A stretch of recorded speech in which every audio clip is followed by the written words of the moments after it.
At this year's GROW conference, I visited with the Department of Energy's Bobby Wegener about the future of bio-based fuels in our state. Well, Bobby, the dramatic rise that we saw in energy prices this past year, do you think it has focused Americans on the need for alternative fuels?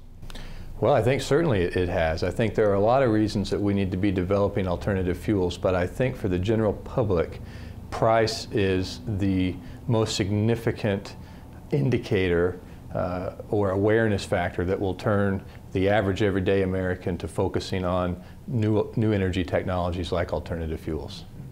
Where are we at right now? If the U.S. was 100% energy independent, and that would be 100, are we 10% there, 25% there? I think 10% would be excessive. I mean, I don't think we're beyond 10%. I think it's important to remember that the United States is never going to be energy independent. People who mention that are misguided. It's a political statement. It's impossible to be energy independent. But it's critical that we are less dependent than we currently are. Right now, the U.S. is transferring somewhere between $500 to $700 billion a year in order to pay for imported oil. That number depends on what the price ends up being on an annualized basis. But in any event, that's at least 5 times the budget for the Iraq War. So it's okay that we look to other countries like Canada and Mexico, for example, for large portions of our oil imports. What we have to focus on, what we have to curtail, are the countries that we go to after Canada and Mexico in order to bring in oil. Oklahoma is a very unique state. It has this rich energy history. Do you see us being able to continue that with biofuels? Absolutely. I think Oklahoma's energy future is as positive today as it was 100 years ago when we were just beginning with oil.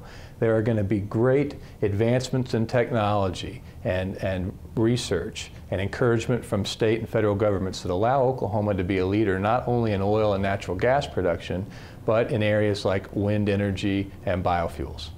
Talk to me a little bit about wind energy. One of the things I've always heard, the chief challenge we have is the transmission lines. That's absolutely correct. The biggest issue with wind is it blows generally in rural, unpopulated areas, and so you have to have the infrastructure in place to move that wind energy from an unpopulated area to a population center that can capture that energy. It's just like producing oil and natural gas in rural areas, moving it through pipelines to areas where the demand is for that oil and gas. We have to do the same thing with wind. I've been able to travel to various parts of the world where they're using compressed natural gas, just like we'd use gasoline. And is that something that has been slow to catch on in the U.S., and why so?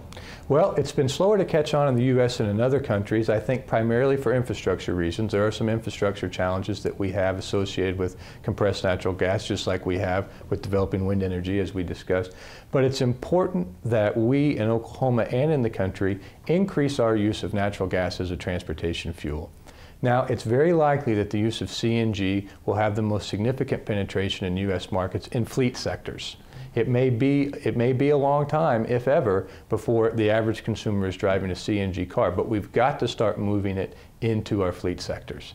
It's also important with natural gas. The reason that we might not see it move beyond fleets in the near term is that it's critical for our electric generation supply. We're not going to be able to move it all of it out of electricity into cars, but we can move some of it from electricity into our vehicles.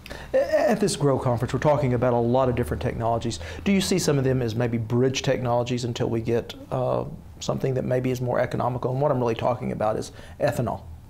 Well, I think ethanol will be around for a long time, but I think the ethanol that will have the deep penetration or the success in the U.S. market is going to be ethanol that comes from cellulose. And that's our focus here in Oklahoma. The focus of the Oklahoma Bioenergy Center and our primary research efforts in the state is on developing cellulosic ethanol rather than starch-based ethanol, whose primary feedstock is corn. And that cellulose doesn't compete with food supply. And it also has a very high energy conversion ratio. So for every 1 unit of energy that we use to produce a gallon of cellulosic ethanol, we are capturing 5 to 7 units of energy, positive. We're getting back that much. So for 1 in, we get 5 to 7 back. With corn, you get 1 in, you get about 1.2 back. So for those 2 reasons, energy conversion ratio and food versus fuel, I think cellulose will be a long-term factor as a transportation fuel. Well, Oklahoma's first wind energy conference, called OK Wind Revolution, is scheduled for December 2nd and 3rd in Oklahoma City at the Cox Convention Center. Now, special keynote speakers at the Revolution Conference include wind energy advocate and Pickens Plan creator T. Boone Pickens and the Nature Conservancy's Mark Turchick. Now, to learn more, just visit our website at okhorizon.com, where we have a link to Oklahoma's Wind Revolution.